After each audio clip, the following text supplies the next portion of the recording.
ladies and gentlemen.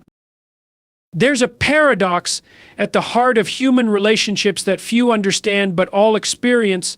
The more we cling, the more we repel, the more we release, the more we attract.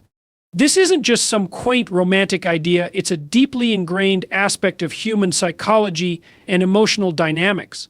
When a woman learns to master the art of detachment, she unlocks a profound strength within herself, one that commands respect, admiration, and yes, even irresistible attraction. What does it mean to detach? It doesn't mean withdrawing from life or love. It's not about coldness, distance, or avoidance. True detachment is an inner state of self-assured confidence that says, I am whole on my own. It's the quiet strength that allows a woman to step away from the games and manipulations, to rise above insecurity and fear, and to say with full authenticity, I value myself enough not to chase validation. This is where the alchemy of attraction begins, because men, whether they know it consciously or not, are drawn to strength. They're drawn to women who don't seek completion in someone else, but instead stand as complete beings on their own. It's in this space that respect grows, desire deepens, and real connection becomes possible. Detachment is not about turning away from relationships or suppressing your feelings. It is about cultivating an inner strength that allows you to stand on your own, even in the face of uncertainty, rejection, or hardship. At its core, detachment is a commitment to your integrity and self-worth rather than to the outcome of any given interaction. This principle is particularly critical in relationships, where the temptation to cling, to demand, or to overcompensate can often lead to imbalance and suffering. We live in a world where many people define themselves through the eyes of others. They wait for the text message that never comes. They interpret silence as rejection, and they allow another person's actions or inactions to dictate their emotional state. This is a precarious position to be in because it means you've handed over the keys to your emotional well-being. And it is not sustainable. It creates an imbalance of power where one person becomes the seeker, constantly grasping, while the other becomes the object of that seeking, which often leads to withdrawal. The irony is that the more you chase, the further away they go. Detachment changes the dynamic entirely. It is not a tactic or a game, it is a transformation of how you relate to yourself and by extension to others. When you are detached, you are no longer seeking validation from external sources. You are not trying to force outcomes or control another person's behavior. Instead, you are focused on your own values, your own growth, and your own sense of stability. This shift is profoundly attractive to others because it signals confidence, self-respect, and independence. Let's break this down further. Detachment begins with an understanding of what you can and cannot control. You cannot control how someone feels about you, how they act, or whether they choose to invest in the relationship. But you can control how you respond. You can control the boundaries you set, the standards you hold yourself to, and the energy you bring to your interactions. This is where your power lies, and this is where detachment becomes a tool for liberation rather than avoidance. Now, why does this matter so much? Especially in the context of relationships, detachment is what allows you to engage without losing yourself. It's the difference between love and dependency. Love says, I care for you, but I do not need you to complete me. Dependency says, I cannot function without your approval, your presence, or your attention. The former is freeing while the latter is suffocating, and when people feel suffocated, they pull away. Men, in particular, respond to detachment in a unique way. There is something deeply compelling about a woman or anyone, for that matter, who knows her worth and does not waver in the face of rejection or uncertainty. It challenges the man to rise, to meet her at her level rather than to take her for granted. Detachment is not about being aloof or playing hard to get. It is about being grounded in your value to such an extent that you do not need to cling to anyone for validation. This kind of self-assurance creates space for a relationship to grow organically without the distortions of fear and desperation. But let me be clear, detachment is not easy. It requires a deep examination of your fears, your insecurities, and your patterns of behavior. It requires you to confront the parts of yourself that are afraid of being alone, afraid of being unloved, and afraid of being insufficient. These fears are not weaknesses, they are human. But they must be addressed if you are to cultivate true detachment. One way to begin this process is through self-awareness. Pay attention to the moments when you feel anxious, clingy, or overly concerned with someone else's behavior. Ask yourself, what am I really afraid of here? Often the fear is not about the other person at all. It is about your relationship with yourself. Are you afraid that their lack of interest reflects something lacking in you? Are you afraid of what it would mean about your own worth if they were to walk away? These are hard questions, but they are essential for growth. Another key to detachment is self-compassion. It is easy to fall into a cycle of self-criticism, blaming yourself for being too needy or too insecure. But this only deepens the wounds you are trying to heal. Instead, treat yourself with the same kindness and understanding that you would offer a friend.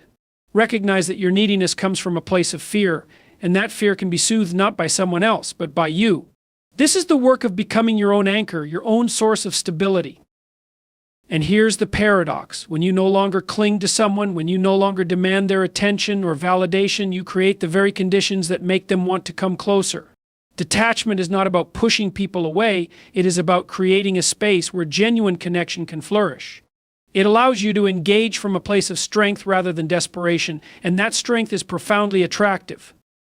Detachment, then, is not just a strategy for relationships. It is a way of living that prioritizes your integrity, your growth, and your well-being. It is a commitment to yourself that says, I will not betray my values or my boundaries for the sake of someone else's approval. And when you live from this place, you become not only more attractive to others, but also more fulfilled in yourself. This is the power of detachment, and it is a power that can transform your relationships in your life. When we speak about detachment in relationships, it is impossible to do so without addressing the concept of respect. Respect, in its truest form, is not just about admiration or deference. It is about seeing the other person as an autonomous being with their own values, desires, and agency. And respect, paradoxically, is often fostered most deeply when detachment is present.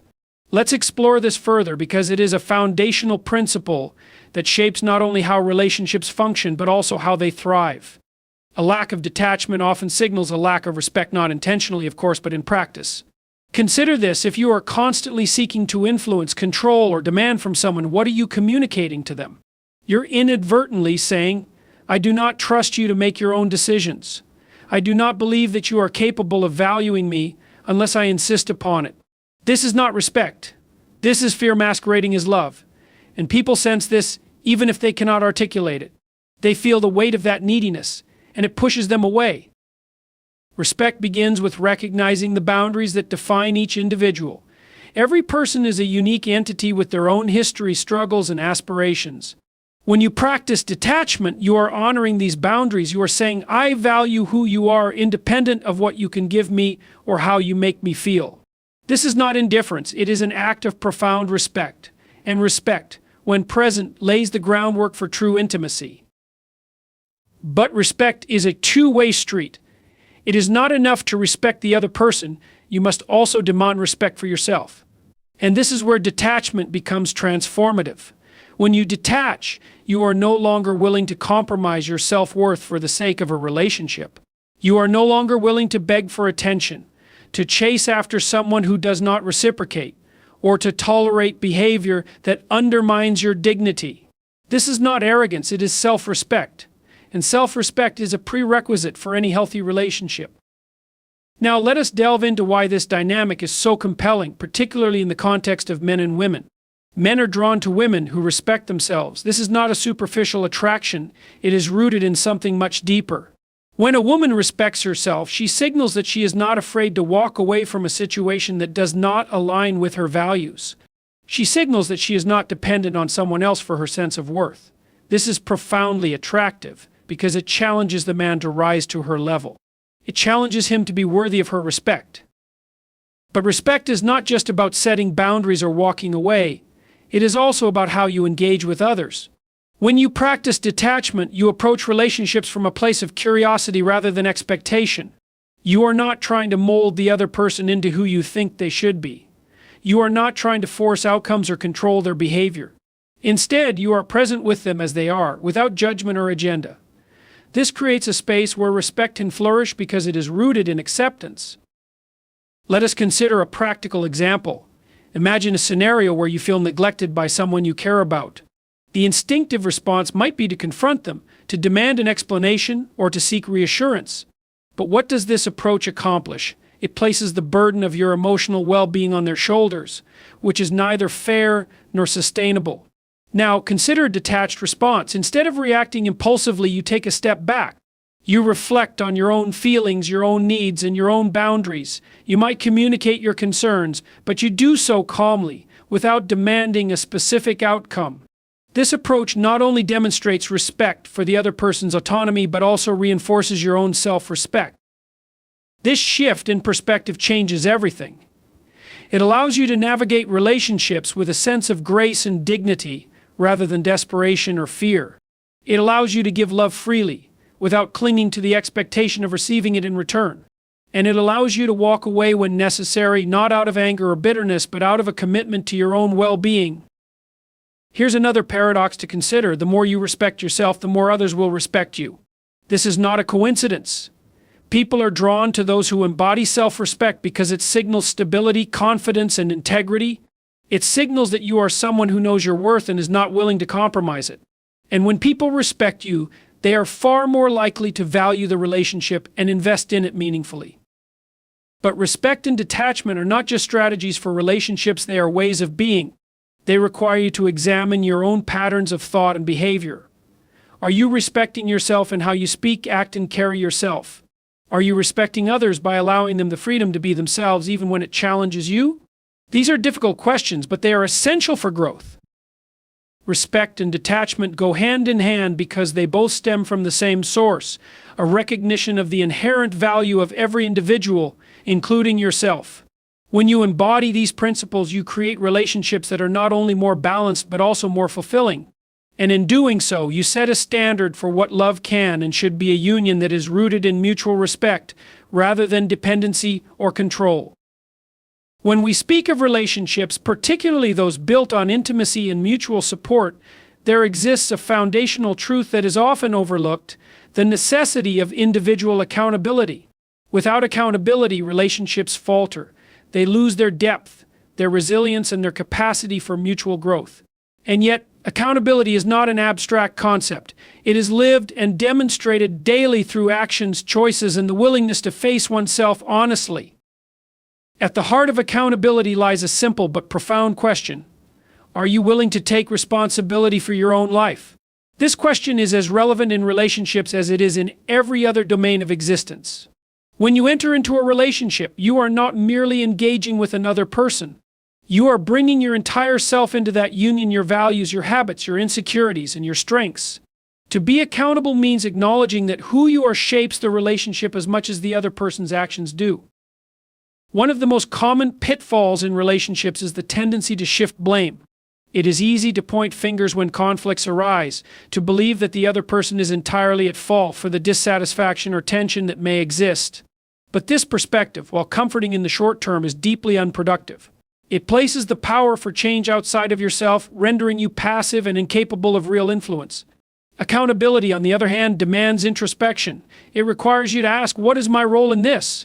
How have my actions, or lack thereof, contributed to the current state of affairs? This willingness to examine oneself is not an act of self-criticism, it is an act of courage. It is acknowledging that while you cannot control another person, you can control yourself. And in doing so, you reclaim agency over your own life. Relationships thrive when both individuals are willing to take responsibility for their own behavior, their own growth, and their own happiness. Accountability also extends to how we communicate. Words are not mere sounds, they are actions. They carry weight and consequence. When you speak in anger or frustration, those words do not disappear into the ether. They linger, shaping the emotional tone of the relationship. Being accountable means recognizing this power and choosing your words carefully.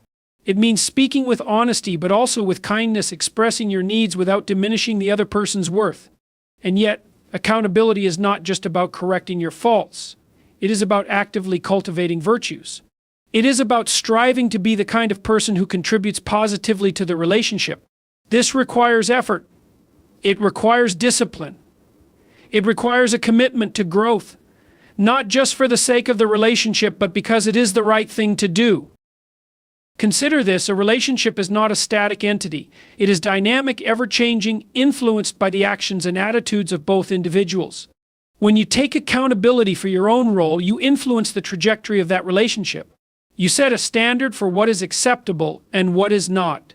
You create an environment where trust can flourish, because trust is built on reliability, and reliability is a product of accountability. This is not to say that accountability is easy. It is not. It requires humility to admit when you are wrong, patience to navigate challenges, and resilience to face your own shortcomings. But these are the very qualities that strengthen a relationship. They transform it from a fragile connection into a robust partnership, capable of withstanding the inevitable storms of life. Accountability also shifts the focus from what you cannot control, the other person's actions, to what you can control, yourself. This shift is liberating. It allows you to let go of the need to fix or change the other person, which is often a source of frustration and conflict. Instead, you channel that energy into becoming the best version of yourself, which in turn elevates the relationship. In the absence of accountability, relationships stagnate, resentments build, misunderstandings deepen, and the connection weakens. But with accountability, there is growth. There is the possibility of renewal, even in the face of difficulties.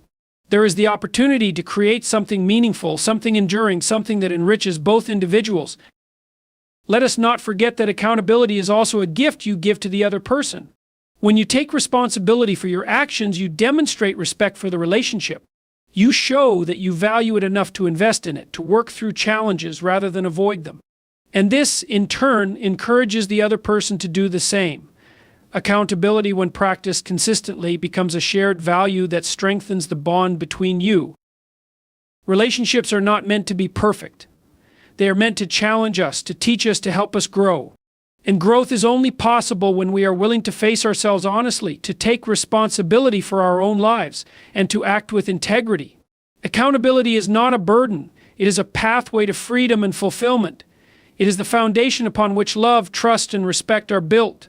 And it is the key to creating a relationship that not only endures but thrives.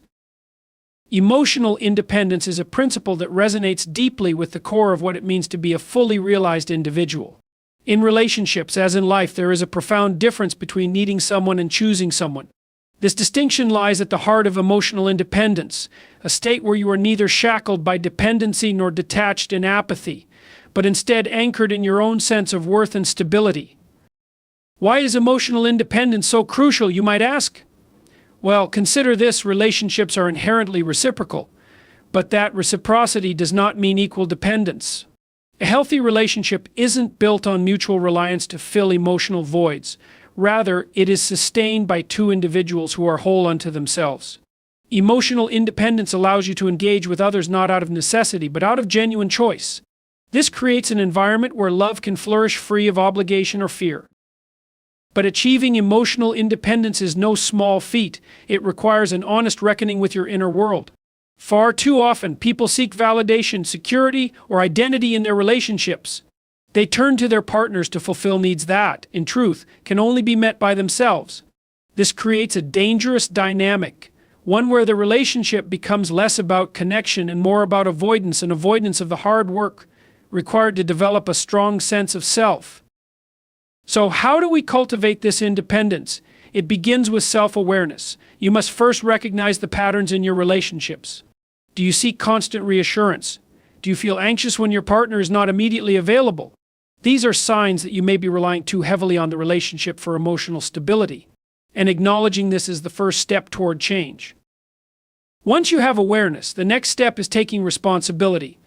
This means understanding that your emotions are yours to manage. They are not your partner's responsibility, nor are they dictated by external circumstances. You must cultivate the tools to regulate your emotions, whether through reflection, mindfulness, or constructive outlets like writing or exercise. Emotional independence is a practice, not a destination.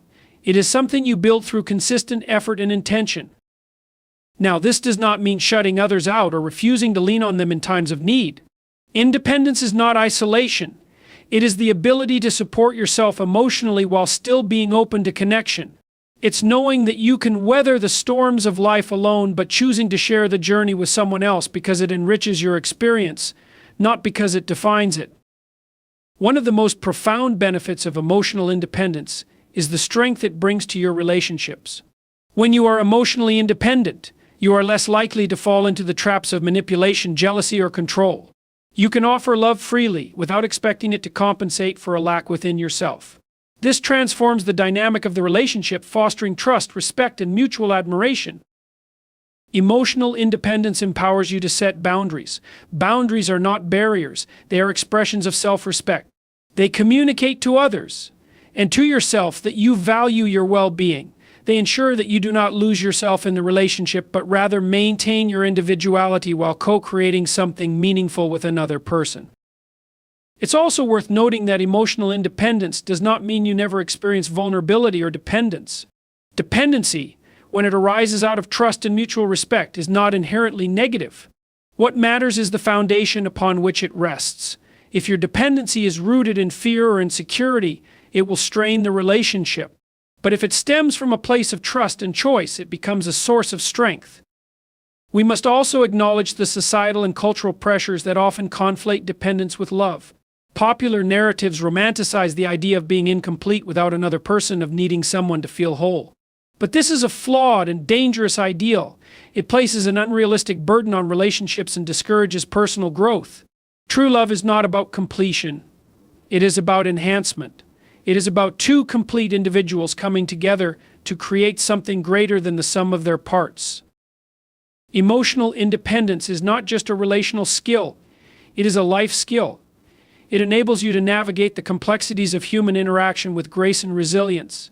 It allows you to face challenges with confidence, knowing that your sense of self is not tied to external validation.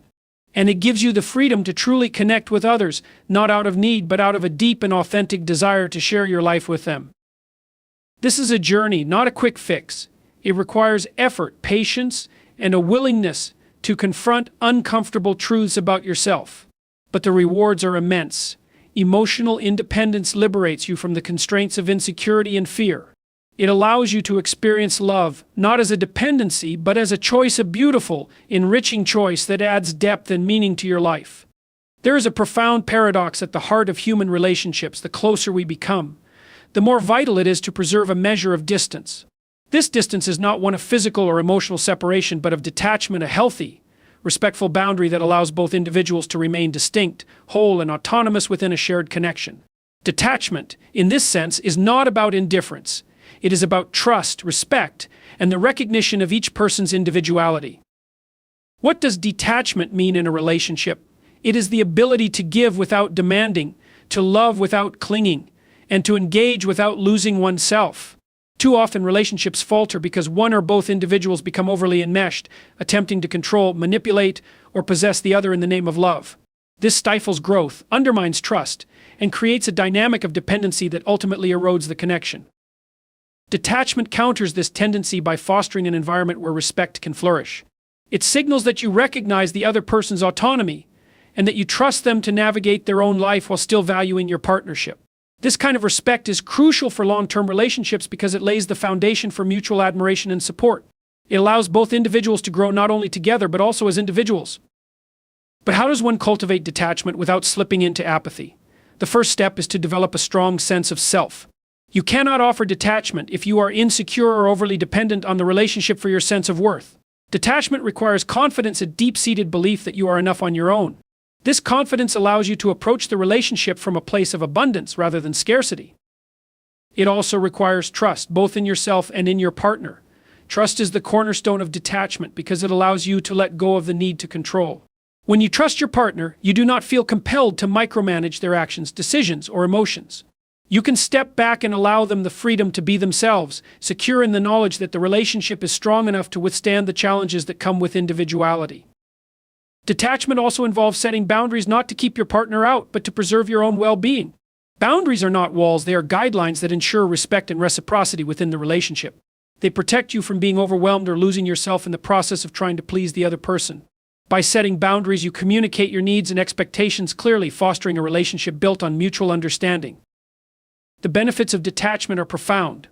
When you practice detachment, you create a space where both you and your partner can thrive. You allow the relationship to breathe, to evolve naturally without the suffocating pressure of unrealistic expectations.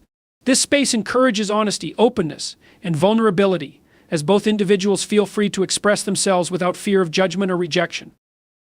Moreover, detachment enhances the emotional bond between partners. It may seem counterintuitive, but stepping back can actually bring you closer together. When you allow your partner the freedom to be themselves, you show that you respect and value them for who they truly are, not for who you want them to be. This kind of respect deepens the connection, fostering a relationship that is both resilient and fulfilling. Detachment also helps to prevent conflict. Many arguments in relationships stem from unmet expectations, jealousy, or the need to control. Detachment reduces these tensions by shifting the focus from controlling the other person to managing your own emotions and responses. It empowers you to approach conflicts with a clear mind and an open heart, seeking solutions, rather than assigning blame. Detachment prepares you for the inevitable changes that occur in any relationship. People grow, circumstances shift, and life throws challenges your way. Detachment allows you to navigate these changes with grace and resilience. It enables you to adapt without losing your sense of self or compromising the integrity of the relationship. The path to detachment is not easy. It requires self-reflection, discipline, and a willingness to confront your own fears and insecurities. But the rewards are worth the effort. Detachment liberates you from the shackles of dependency, empowering you to build a relationship that is grounded in respect, trust, and genuine connection. It allows you to love freely without fear or obligation, creating a partnership that is both empowering and enduring.